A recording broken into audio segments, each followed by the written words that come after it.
Hi, Helena. Hi, Adam. And hi to all of our listeners. We have got such an interesting episode for you today. But before we kick off, Helena, tell us all about yourself. Hello there. My name is Helena Dix. I'm an Australian soprano, but with 2 other passports. Can you guess what they are? Causing havoc around the globe, singing high notes and having a wonderful time doing it. I've just recently relocated back to Melbourne. I'm loving sharing this podcast with you all. Amongst many other things, I have a gorgeous dog who I love to take out. I love to cook. I love to laugh. And I love to talk, if you hadn't noticed. And my name is Adam Miller. I'm a former opera singer turned producer, writer, and director. And Helena, you and I have had the great pleasure of working together in lots of different capacities over the years. Hey, Helena, tell us who's on the episode today. On the podcast today, we're in for a real treat. We have Melissa Wegner, the executive director of the Met's Lindemann Artist Program, amongst many other things. Melissa Wegner is one of the real powerhouses of talent development in the opera world. She's the executive director of the Metropolitan Opera's Lindemann Young Artist Development Program and the Laffont Competition, where she's helped shape the careers of some of today's brightest voices. She's also deeply committed to equity and mentorship through her work with organisations like Turn the Spotlight, championing artists who might otherwise be overlooked. In short, she's someone who spends her life opening doors for emerging talent and keeping our art form future-focused. Now, as we pick up the conversation, we're telling Melissa about the deep background research that we do on all our guests. If that sounds interesting to you, then listen on. And don't forget to hang around for a little wrap up at the end. More interested. I think it's because I'm a soprano and I want to know all the goss. I asked some of our colleagues over in the States, what you like, and nobody dislikes you. Well, nobody that I spoke to dislikes you. So What? there you go. You've got a beautiful slate, and everyone has so much respect. Oh no, she's amazing. Oh, she's done all this, but also she's just a lovely person. And so many of my colleagues were telling me lovely, lovely things about you. So there you go. You paid them well. That's so kind to hear. It would be a hideous way to start the interview, to be like, so we've chatted to a whole lot of people. They all hate you. They all think they you're terrible. All think that this is going to be a terrible interview. So actually, it's probably controversial lucky at that best. they like you. Hey, that's what we aim for. We want the real deal on this podcast, you know? Oh, wow. And you're in Colombia at the moment, is that right? I am. Yeah, I'm in Bogota. Amazing. And so what's taken you over there? So we have just kicked off the Met's Laffont Competition in South America. We started at the Teatro Colón in Buenos Aires last week. And this week on Wednesday, we'll be in Bogota. And we have one other district in Santiago, Chile. And then we'll have a region also in Chile. And then whoever wins at that region comes to the Met in March for the semifinals. Oh, wow. That's fantastic. Yeah. So why did you pick Colombia as one of the places to go to? I was born here. So that's one of the reasons, is it's a place that I'm familiar with. But also because I came down last year, just about a year ago, and this whole undertaking would not be possible without an incredible foundation called the Ibanez Atkinson Foundation, which is centered in Santiago, Chile. And they are sponsoring the entire South America region. Amazing. Wow. When I came down last year to do some fact finding, I wanted to listen to some singers. I wanted to get a sense of the depth of talent and also the support for opera in these different communities.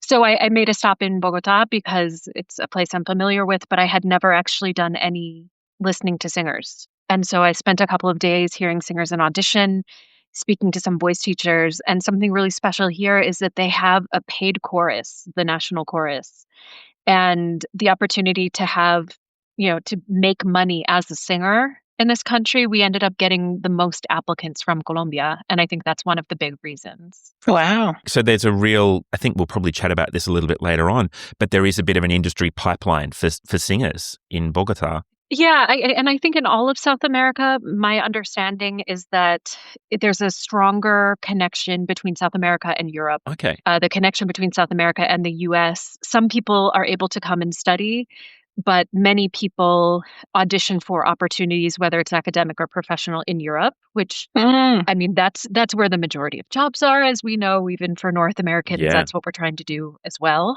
But I think, and who knows, maybe this is the controversial part, but we are quite proud of our singer training in the US, especially. Yeah. And I feel like strengthening these connections between South America and North America is something that hasn't been done in a big way before. So I'm hoping that we are able to not just connect individual singers to opportunities, but also help the opera communities here in South America realize that they are valued, they are important, and that this is an industry that hopefully will get more and more support, whether that's government or private foundations that are able to see this as a really important part of the global culture that they can foster in their community. Wow, that's incredible. I know that when I've spoken to American colleagues and we've talked about the journey up from, your high school education, I guess, through tertiary and all that kind of stuff,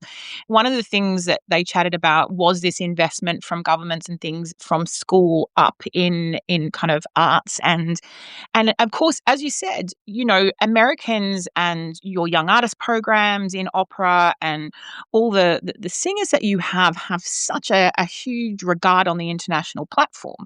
And if you don't mind me saying as well, Americans are fierce, like they're a force not to be reckoned with as far as the singers go. It's competitive and it's competitive, of course, everywhere, like in Australia, the same thing. But one of the things that my colleagues and I often talk about is how in Australia, for instance, I mean, opera is not the biggest thing in the world. When you're young and you tell someone you're an opera singer, they kind of go, "Oh, yeah, okay, yeah, good one."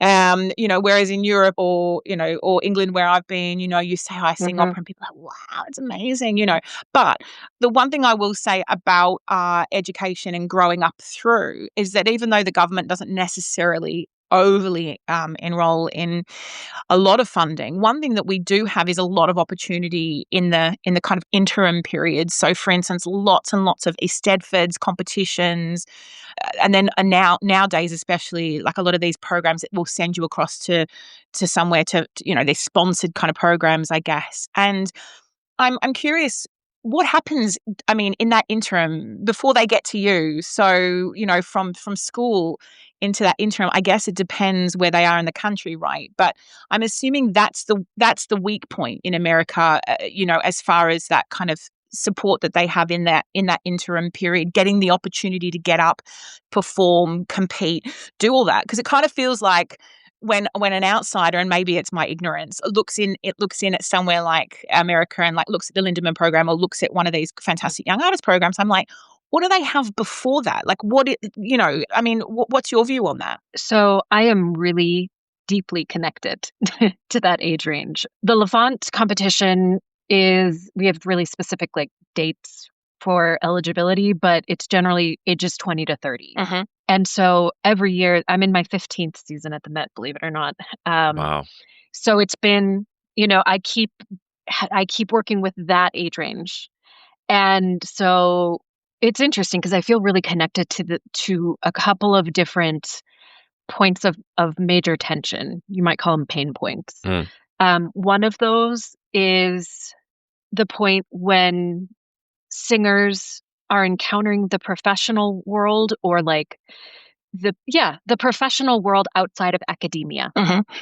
So, they might be an undergrad and they are applying for summer festivals or summer programs, pay to sings, but they're encountering people in a more of a professional realm outside of their academic system.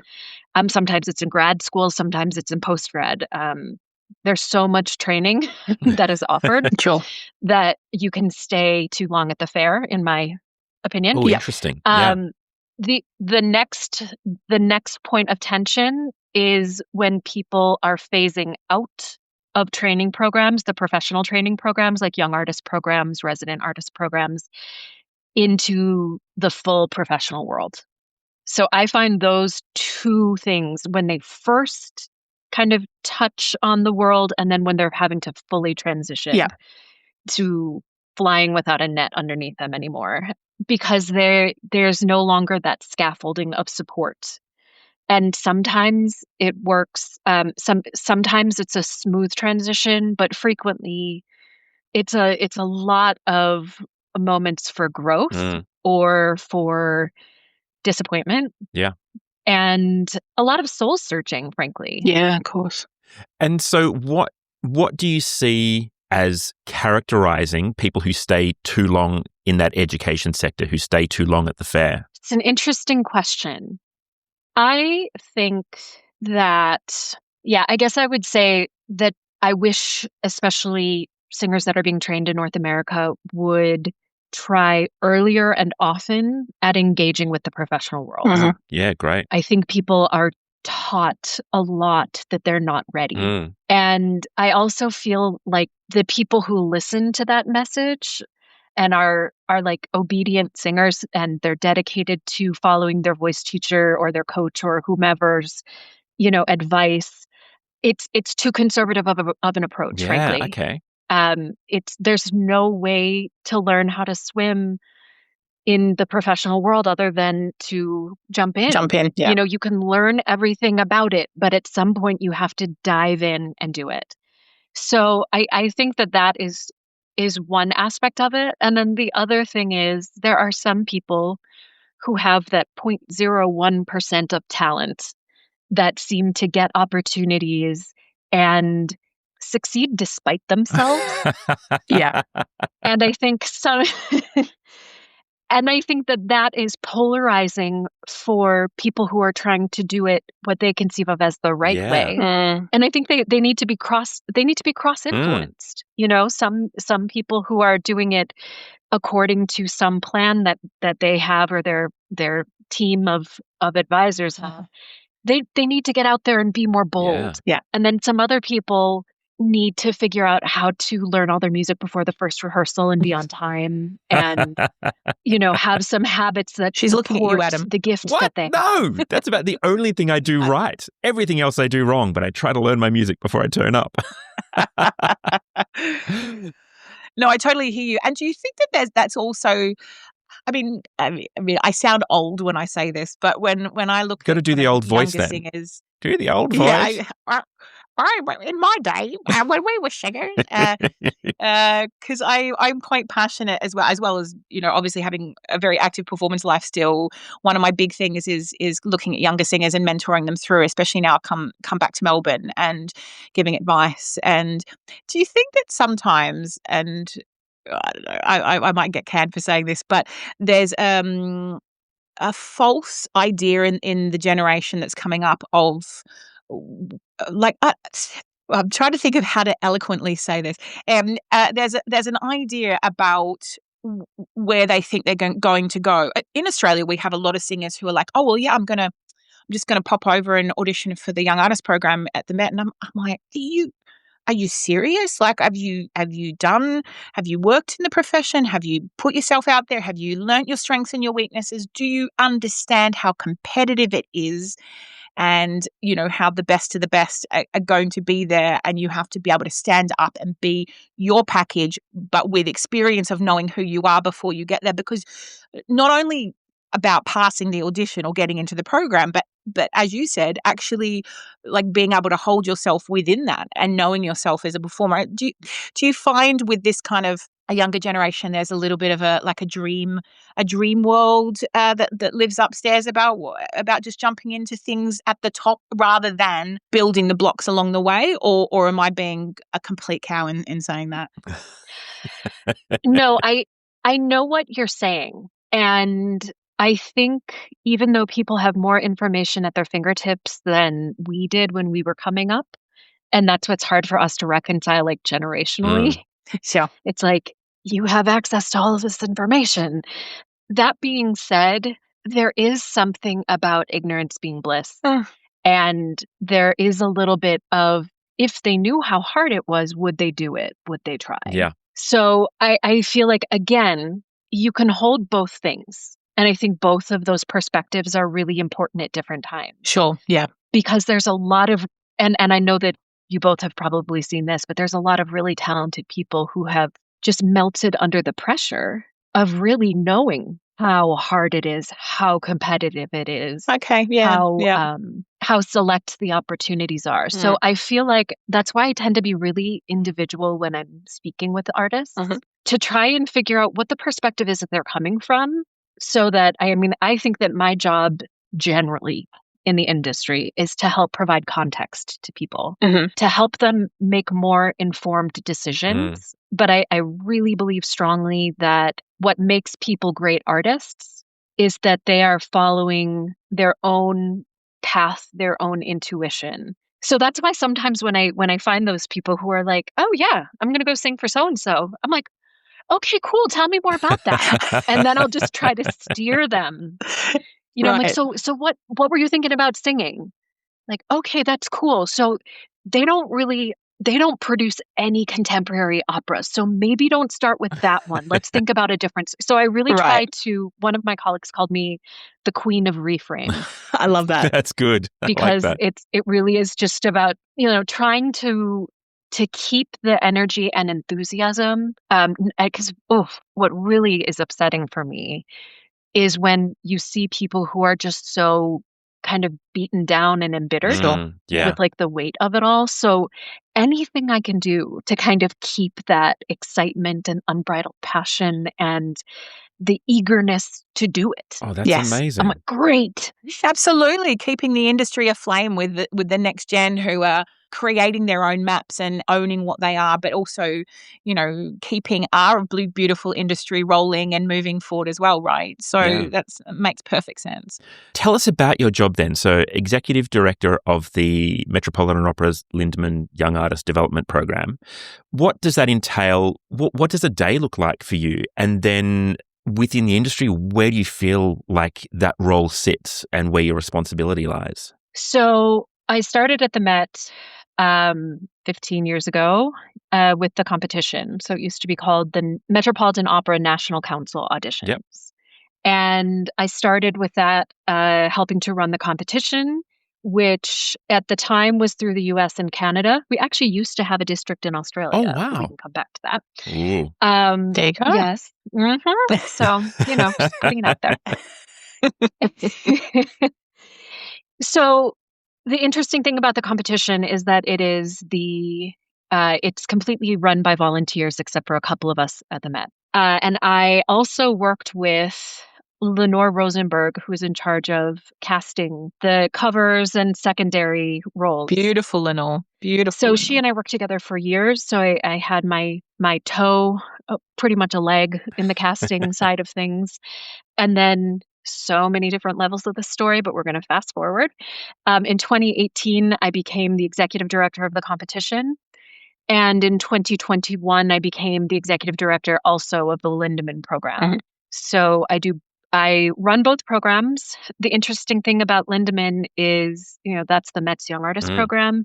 We have about 15 artists that we are helping to nurture and connect with the resources that the Met has. And so part of what I do, and this is the really exciting part, especially having been with the competition so long, is not just identifying talent, which I've been doing the whole time, but now also getting to develop it on a daily basis. And nurture them. Yeah, nice. So I get to see and operate in the industry in a really macro way where I'm creating policies for the competition that change the way people think about opera, singer training throughout all of the places where we are. But then also working in a micro way with artists, Wow. Yeah. pianists and singers on a daily basis, and really, thinking about the nitty-gritty of how to advise which video you're going to send for what audition, and how should you take this audition on the same day as this performance, and everything in between. Yeah. The black shoes or the brown shoes. Like so individual on each artist, which is why it must be so interesting. It is. And also because I travel for the competition throughout, North and now South America, and I also adjudicate international competitions. So I'm really connected to the whole opera industry. I think I have a really unique perspective to share And I try to do that as much as I can. I really value transparent communication, and sort of the flip side of encouraging all of that unbridled passion for the arts is also to make sure people are connected to the resources that can help them get there. Mhm. You know, they all people connect and need them at different times, but I think making sure that they are there, that there are resources to be shared, is really important. And what an interesting, I was just thinking about what you were saying about all the different hats that you wear at the moment, the fact that you're, adjudicating internationally and traveling. So you really do have a handle on not just, one little area. You're really worldwide and knowing what's going on. What a fantastic feather in the cap for the Met to have you doing all those things and being just so open-eyed to the world, and not just, I'm just running a young artist program, in New York, but actually, no, I know worldwide what's going on. I know what levels are going on. I know, gosh, they're very lucky. And also for you to be able to do your job so damn well, which you obviously do. How lucky are the young artists to have, to have that in someone as well. I just think that's awesome. I mean, it must mean that your life is insane, but how awesome for them. I mean, one of the things is, though, I learned so much from the artists all the time. Sure. Because I studied as a singer, and I never really loved opera until I stopped pursuing it. So I was more into new music and art song and concert work.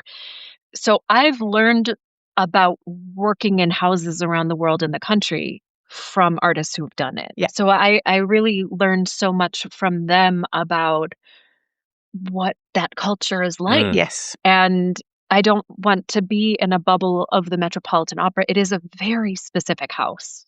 Yes. Very specific. I do know. And yeah, and I'm aware of that. And the way that we cast singers and the way that we kind of have our antenna out is different than a 700-seat house in Europe. So I'm very aware of that all the time, and it's very interesting for me to just see where some of our alumni of the competition and the Lindemann program end up, what that career path is. And frankly, the 15 years that I've been at the Met, there's been a lot of change in the industry. Yeah. Of course. Yeah.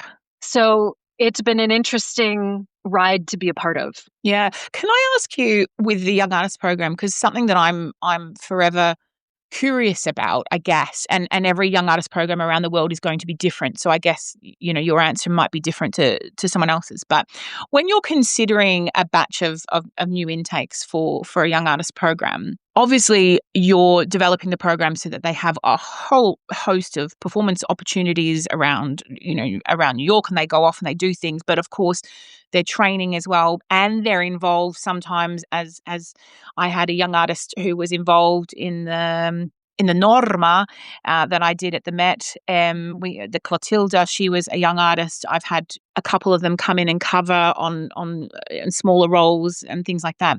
So my question to you is, given especially that you guys know several years ahead what the programming is for the house, when you look at your young artist intake, is there anything that, in the fact of the repertoire that you're doing, that will influence the intake that you have, knowing what opportunities there are in small roles? Or do you just go, hey, we're going to take the best of what we've got, and then if they slot in, and otherwise we'll get someone from outside or from chorus or, from whatever for the smaller roles? How does that work?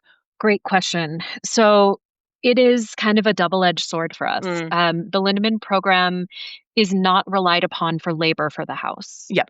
So we do try to get our artists, including the pianists, on contract while they're with us.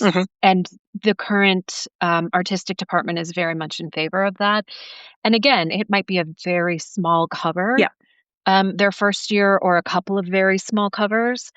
The thing that we don't offer that some other programs do is it's very rare that someone's covering a principal role. Of course. It's even more rare that they would get to sing it.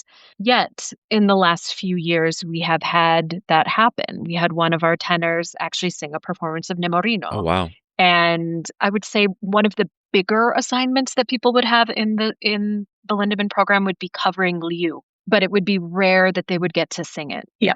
And so that is it. Like I said, it's actually a double-edged sword because there are some people who, when we hear them, the thing they need most is stage experience. So then I tell them, wow, you have this great ensemble offer at this German house where you're going to get to sing 5 roles.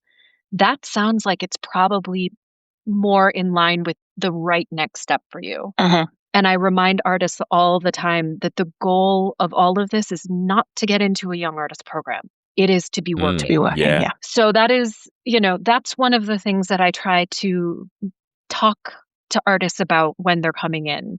But really, we are very lucky in that if we hear, see, experience a talent that we feel has just incredible world-class potential, that we have the opportunity to engage them in the Lindemann program. And like I said, if there's the right casting opportunity, great. That's excellent.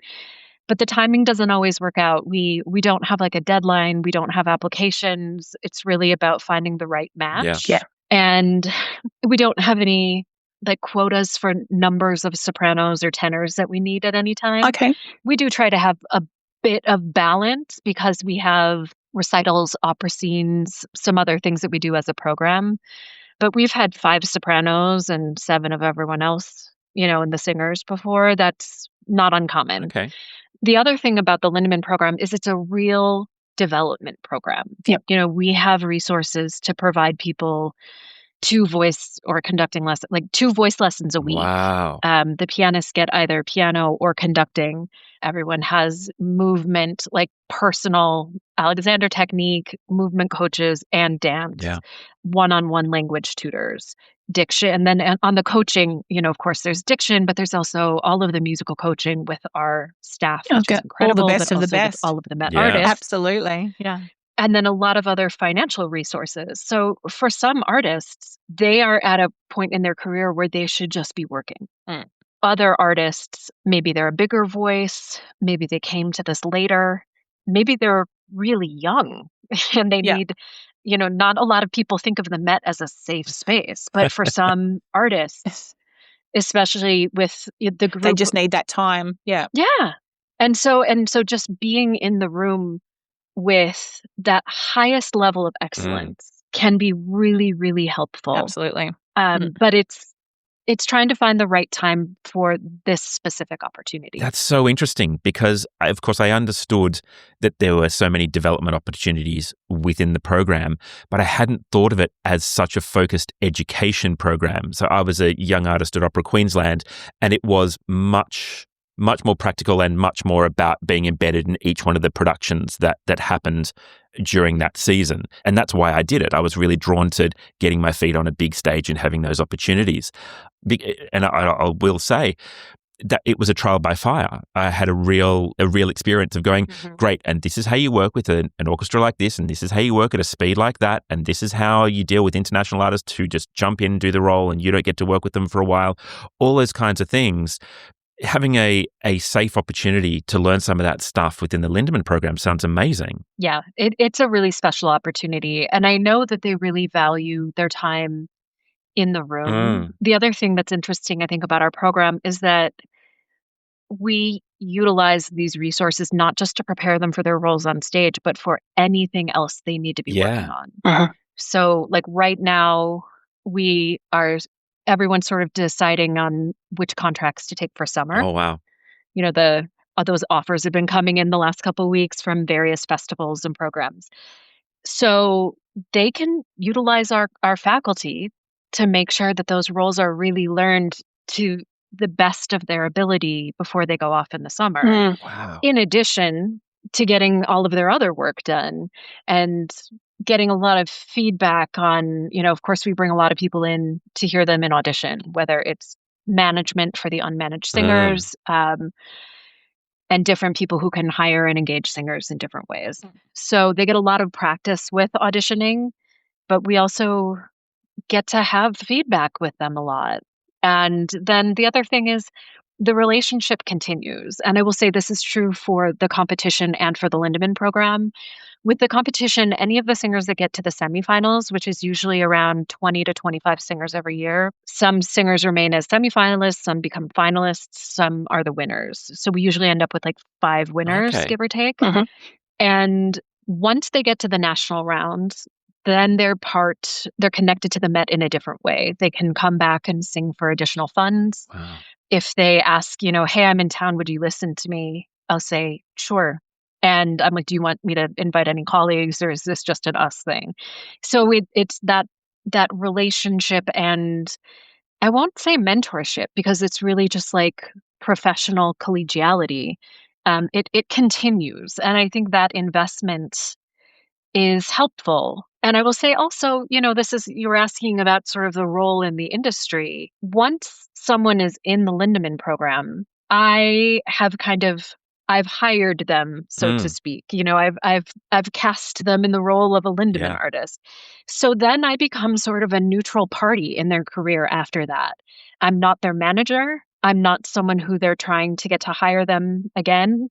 I feel like I get to have a more neutral perspective when they're trying to sort out their future career decisions. Amazing. Because I'm there to just support them. Oh, that's incredible. And what a wonderful sense of community that creates for them, not only in the sense of having, a great mentor and a great opportunities, but also feeling like they're a part of something. Because, of course, as opera singers, we get thrown out into the world and we don't often feel like we're part of anything. You're being freelance, we're working, all around the globe, and having that kind of little community to belong to, I think is fantastic, and people that they can ask advice on or call upon, but also just to feel like a sense of belonging, I guess, if you like. And I was listening to what you were saying about the program and all the different things, and it must be really interesting too, because as you just said to me before, I mean, opera's changed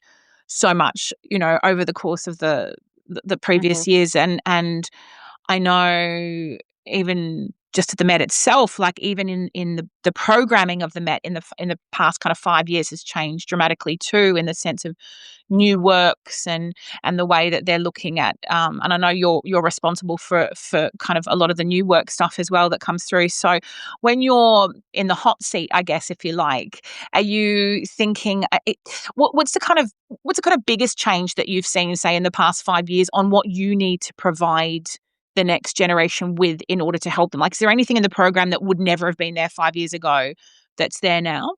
I think we provide more professional resources, and it's just sort of a given. And I think more and more, at least American training programs do this. So they get to meet with a financial advisor on an individual basis. That's great. to help like figure out budgeting long term as well as short term. We have a couple of performance coaches with the Lindemann program. One who's a bit more on the mental health side, one who's a bit more like performance psychology. Wow. That Cool. we cover those expenses. I've also tried to be really clear, because especially coming out of the pandemic, it was such a difficult time for everyone. I've really tried to redefine the relationship between artists' personal and professional expectations, and the way that you have to work within those two spheres to ask for help when you need it. So part of that is, one of the things that drives me crazy is when people, tell pianists like, okay, well, the first job that you're going to have is to be the therapist to the singers.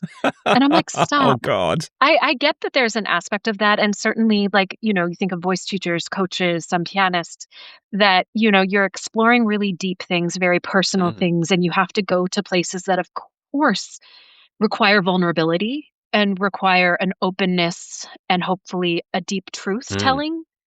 That means that we are connected and sharing things in a different way. However, and this is interesting with having an international program, the staff for the Lindemann program, our administrator, our associate director, or the faculty side, head of music, principal coach, and all of the teachers, none of us are trained. Well, I shouldn't say none of us, because we do have a couple of therapists, but for the most part, we are not trained in giving like mental health advice. Yeah. Sure. So that's why we try to say, here are those resources. Yes. And in the United States, we have to have a bit of a difference between what we can professionally provide. And you can be empathetic in a professional situation. And you can say, I'm going to be with you and I can help you all the way through to finding the professional partners who are going to take you the rest of the way. But that's something that I think when you think about where the industry has been so intertwined with interpersonal issues and the things that we've really tried to kind of, I would say, just professionalize beyond, that's something that people don't talk about very much, is like really declaring where those boundaries are. But that's what I think of as like contemporary empathetic professionalism. That's incredible. I've never heard that perspective before. That's fantastic. And I think, Helena, you and I can probably relate as people who've come up through the industry when none of that stuff is considered. I think that's fabulous. And look, I'm out of the industry now as a performer, but Helena, do you see that kind of conscious thought about mental health well-being within the industry as you're coming through within the UK or here in Australia? Not much. And not at the top levels, no. Wow. But I see it coming. I see it coming up through, as Melissa was saying, I see it coming up more and more through, younger people. And actually, it's interesting. I was recently in a production that had quite a variable age range within the show, so between the principals. I was not the oldest, I would just like to say, but you had someone several generations ahead of me, myself and a couple of others, and then some kind of younger people in some of the smaller roles. And what was really interesting, talking about mental health and just approach and being open and honest on the floor, was there was such a variation in how everyone works in the room when it comes to that. So you had the older generation who was asked to do something they felt really uncomfortable with, and they kind of got a bit gruffy about it and didn't want to talk about it, and just it was just under the carpet. But then they, it wasn't a very happy place, And then you've got because I'm kind of in the middle, like I've done enough with young people to understand what, about that. But I'm also from a slightly older generation where you just get on with it and you suck it up as we would say in Australia, or, you get on with it. And then you've got some young people who are, it's like an extreme. You've got some who are a little bit too sensitive about a whole lot of things. And so we had a situation where we were on the floor working, and this young person said, like quite early, and the director was, middle-aged as well, and a female, and very open and happy to talk about things. And they were lying on the floor, and they said, "Oh, can we just stop this rehearsal, please, and have a discussion about where I feel comfortable being touched?" It was like, I've actually never been in a room where someone just very openly, like, it wasn't to the side, it wasn't, it was like someone saying, "Does everyone want a bit of cake with morning tea?" Like, it was just so kind of open and so half of me went, "Oh, for God's sake," and then the other half of me went, "Oh, that's really cool that you felt comfortable enough to bring that discussion to be open." So maybe I'm taking that question a bit far, Adam, but it is it's a really interesting thing, because of course different countries and different places are going to be different about the way that they approach things as well. But we definitely see intimacy coordinators coming into the industry now. Like when I've been producing things, that's now gone onto my list of staff that I'll be bringing in for certain scenes. And one of the really interesting things for me is looking through an opera and saying, does this require an intimacy coordinator at this point? At what point do I need to bring someone in to make sure everyone in the room is feeling comfortable? And I think that's just an interesting question that I've never had to answer before. So no, I think you're absolutely right. It definitely works on both levels. Like I had a young man who was being quite intimate with me in a scene where I was the lead role in the show, and he was just brought in to kind of do some kind of smaller acting things. And it literally at every corner, he was like, "Are you okay with this? If I put my hand on your shoulder, are you?" And he kept asking all these questions, and I was like, "Can I just stop you right there?" I said, "I really appreciate you asking me these things. Like, I really do.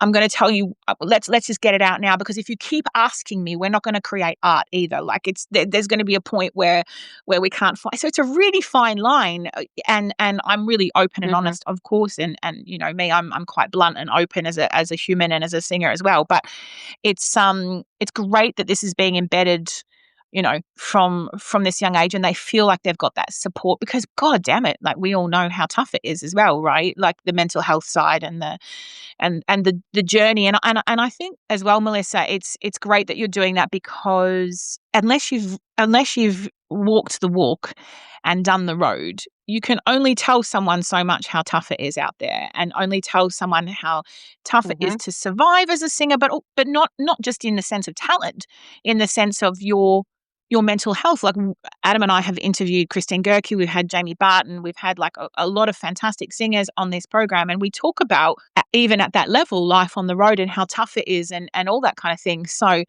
I think it's bang on that you guys are doing that and making that at the forefront of their minds and stuff as well. Yeah, no, it's amazing. But the other thing is, it's like, I will say, to provide that 360-degree context for them. Like, I did a class a few years back. I put together a class for both some Juilliard students and the Lindemann artists together.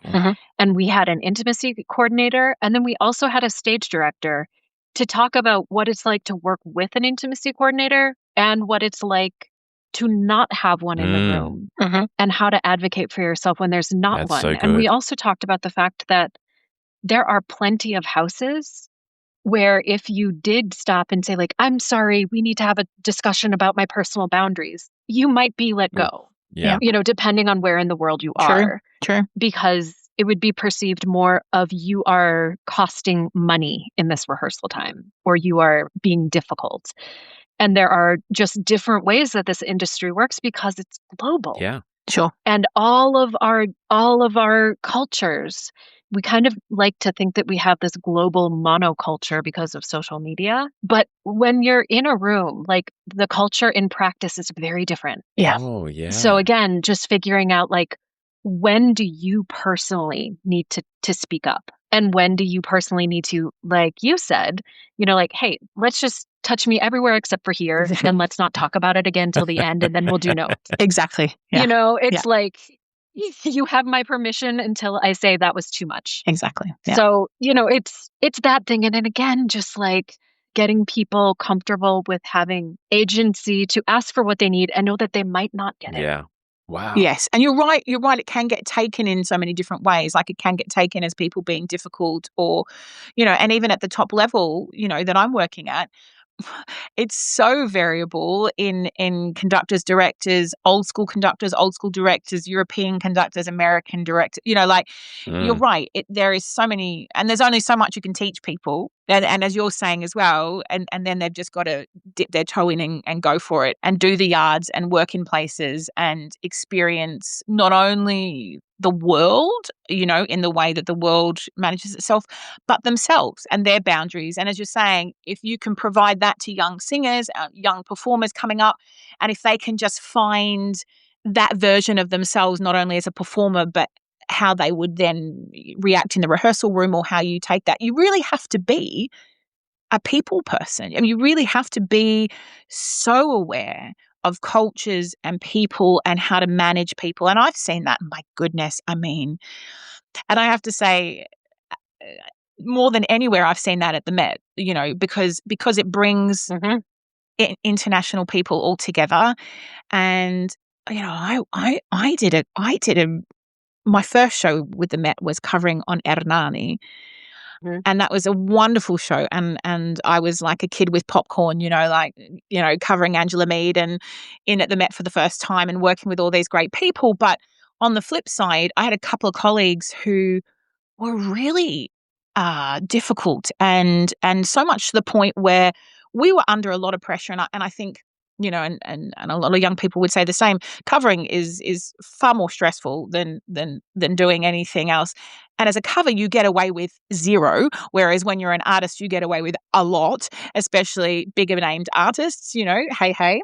And as a cover, like if you sing one wrong word, then you look to be getting the sack. But if you're an artist and you don't know half your text, I'm not going to name any names, then you're fine. But the thing is, what I found fascinating was this colleague of mine who was there. He was being so difficult with all the coaches and the language coaches. And we were in a session with Levine, with an Italian coach, with a music coach, and everyone was throwing their things at us because the main cast got an afternoon off unexpectedly. So we got a chance to work with the big wigs. I was so excited. So, I'm there like, okay, yes. Anything you want to tell me? Yep, I'm going to give it a go. I'm going to give it a go. That's my attitude. And that's why I get along well in an international room, because I'm willing to do that. But the gentleman with me was very prickly. And at one stage, we were getting thrown thing. Can you do this? No, do this. No, do that. And it was a lot. I will say that.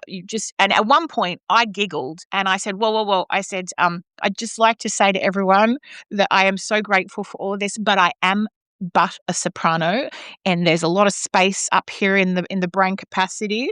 And just give me a moment, and I promise I'll process it. And everyone had a laugh. And then they took a moment. But for him, he was like, no, he was very aggressive and very, didn't want to do it. And at one point, closed his score in the middle of the rehearsal and said, I'm going home now. Oh, God. I was just like, what the hell is going on? And okay, so now in 2025, you could look at that and say, well, good on him, because he was protecting himself. Or you could look at it and say, what like, seriously, like, so you've got to be prepared for every outcome, right? It's fascinating. Yeah. That's it. No, it's so true. I'm just wondering, on a practical level, coming back to the Lindemann and Laffont competition, what do you look for?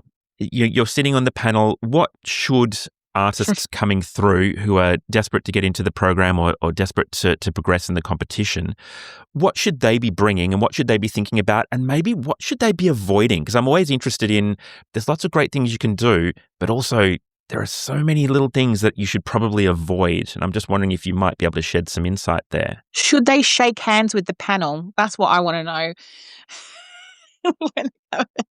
It depends where the panel is seated. Oh, right at the back of the auditorium. I want to see the long walk. Yeah, that'd be awkward. It's so interesting, like the whole greeting of people. I think that, let's start with the Laffont competition because it's a little easier. I'm really, again, because I think that transparency is so important. We adjudicate on 4 things, from the video qualifying round all the way through the grand finals. All the judges are asked to look for 4 things equally weighted. The voice, so that's how it's used technically, and the instrument itself, and how it's being showcased in the repertoire the singer has chosen. The second thing is their musicianship, accuracy, the ability to actually make music out of these dots on a page, to make Mozart sound like Mozart, Puccini like Puccini. So the musicality of it. The third thing is interpretation. So that has to do with dramatic character building, as well as the way in which they're using language and text. So really that communication piece. And then the fourth thing is career potential. Oh, great. And those are the 4 things, because sometimes you have, like, we don't have like a point system out of 100 or anything, but let's pretend you had a light lyric soprano who's got, a 9 out of 10. She's doing really, really well. And then people are like, well, she did everything right. Why did that like Heldon tenor win, who was kind of crackly? And that's one of the parts where it's like, this is a more rare voice type that we may feel that we want to move forward, because the way the market is, there might be one of those budding Heldon tenors who's maybe right now a 5 out of 10, but there might be 50 sopranos that day that were 9 out of 10. Bloody sopranos. And that's really, really difficult. Difficult to hear, difficult to receive, difficult to give. But that's the potential piece. So that's what we look for in the competition. On the Lindemann side, we really are looking for some aspect of what they're doing that we believe, in combination with the resources of the Met, is world class.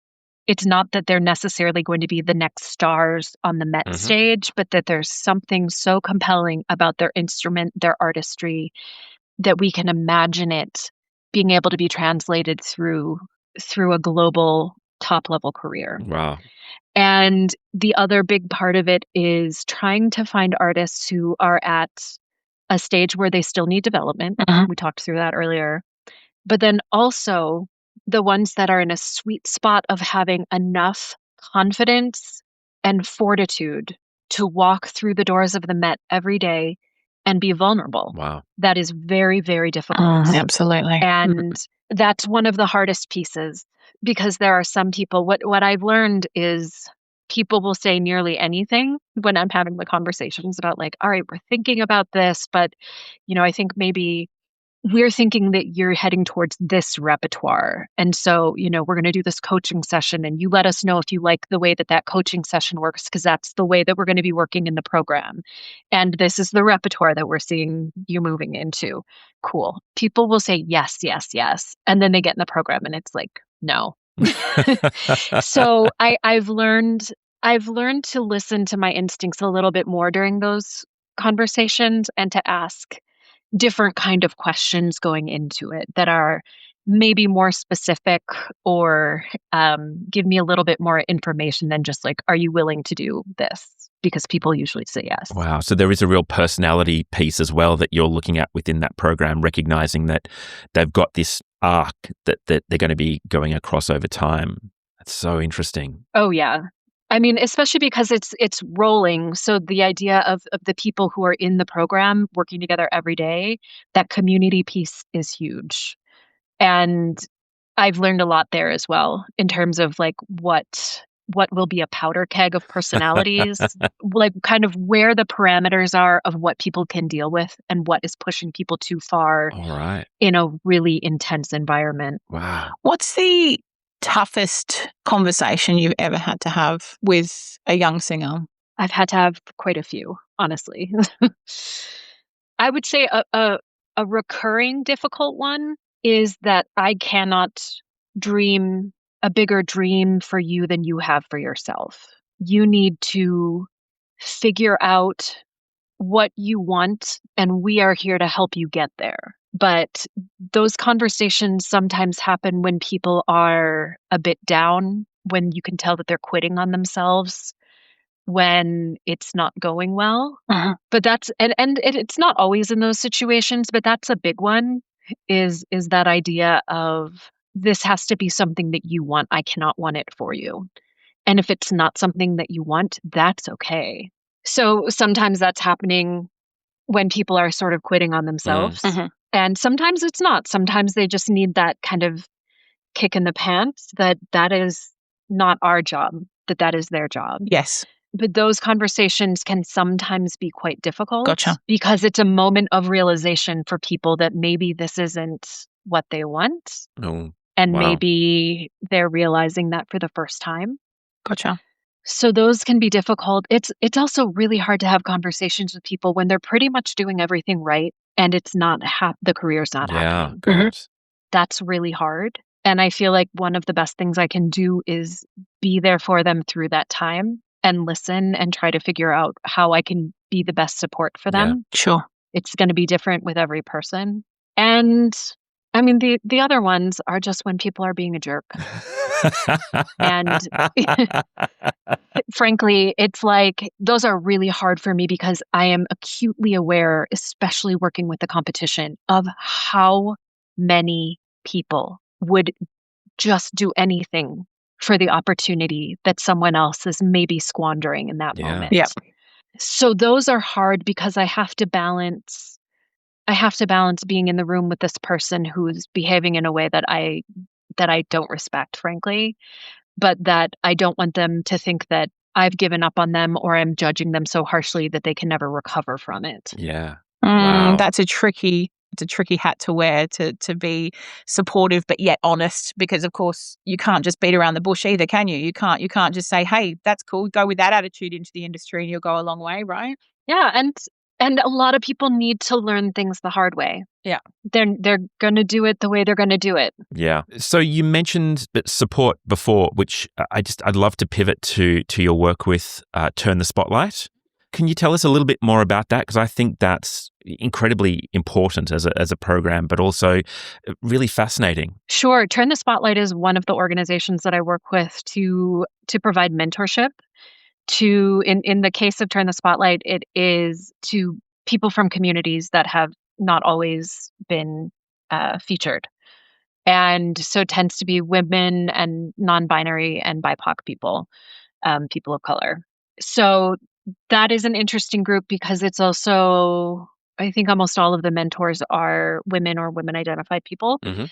And I've found it to be really interesting through the years to also just get to know the other people on the mentorship side of it. Oh, wow. Because we don't have as many excuses to get together on an industry-wide basis. So I've gotten to meet people through Turn the Spotlight for me personally that it was a real honor to be on the same Zoom call as them. Yeah. Sure. But then the fact that we're also there to help make sure that people are connected to resources and support for their projects coming up, and we're creating other kind of next generations of people who are connected to each other is, I think, really helpful.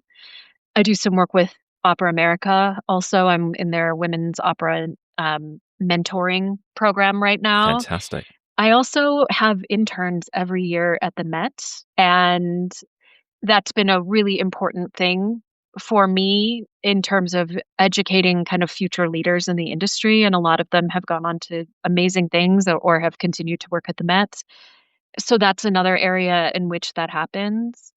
And I just think in general, like I wish, in a way, I wish I could spend even more time on that, but I have to be a little bit more picking and choosing, which is why working with some organizations that have good programs takes some of that organizational work out Sure. for me. But I think it's so important. I mean, I am where I am because of the incredible investment by teachers and people who came before me. Yes. And people who let me ask dumb questions, and people who answered my text messages out of the blue when I hadn't been in touch enough, and people from all areas of the industry who provided that for me. So I think it's so important that I think one of the most important things in all of the industry is that it will not sustain and certainly will not grow if we don't pay it forward, if we don't continue to absolutely do good things for other people. So you're basically superhuman, which we love.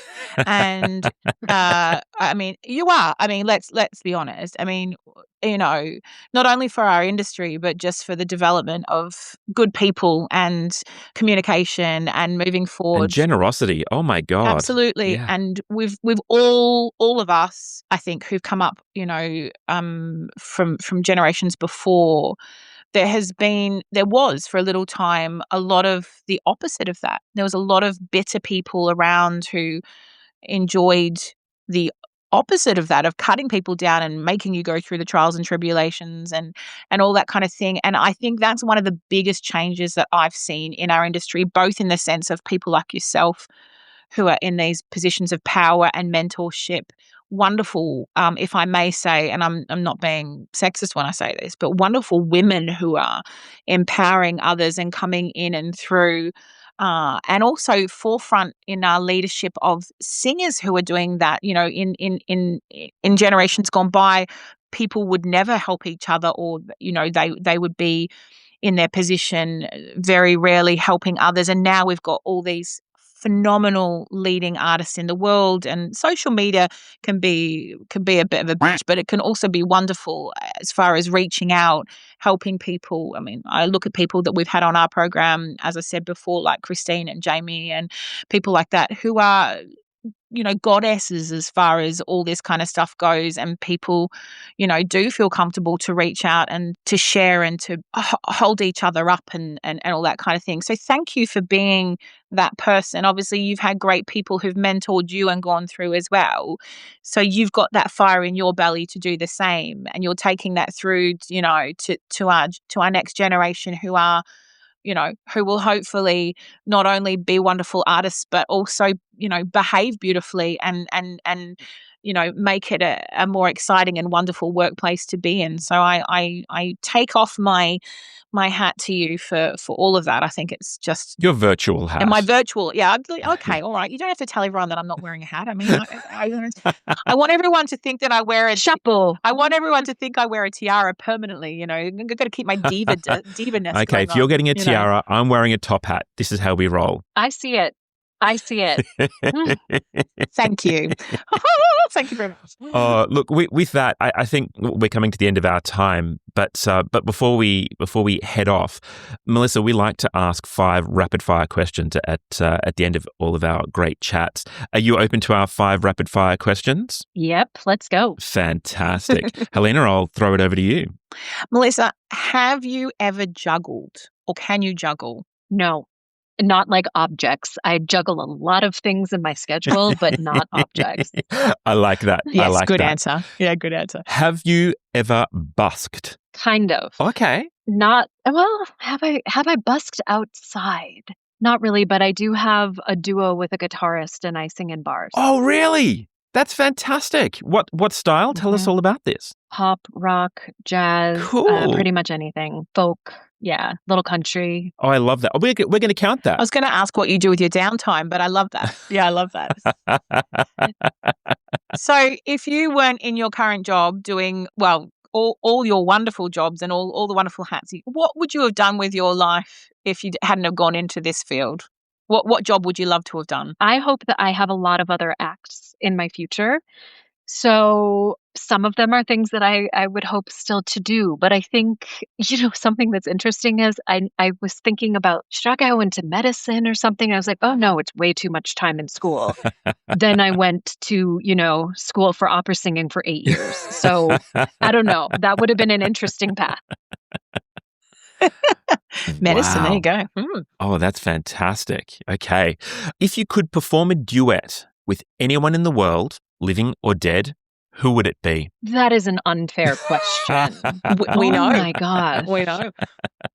Living or dead? I mean, there's not one answer to this one. Ooh, geez, this is tough. My first gut reaction was Barbra Streisand, but I don't know which piece it would be. Ooh, And maybe interesting. Happy Days Are Here Again. Oh, that's good. Nice. Yes.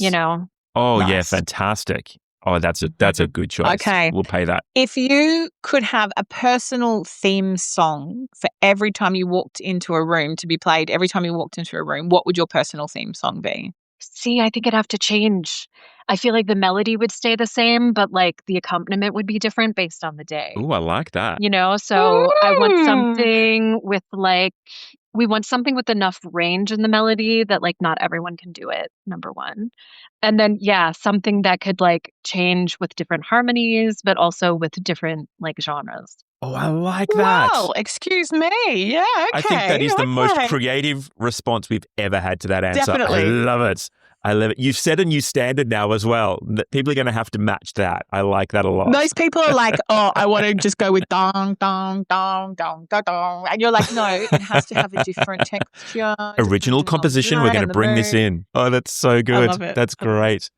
Look, Melissa, thank you so much for coming on the episode. This has been amazing. And you have no idea the list of questions that we had to ask you. We could have talked for hours, but you have so much going on in your life. You won't have time for these things, but we'd love to have you back another time if you're interested, because there are so many more things we'd love to chat about. I'm game. Let's do it. Lovely. Oh, thank you so much. Fantastic. But look, thank you again for Melissa. coming on today. This has been amazing. And look, we'll chat again soon. Thanks. Bye. Thank you. Bye-bye. Thank you so much.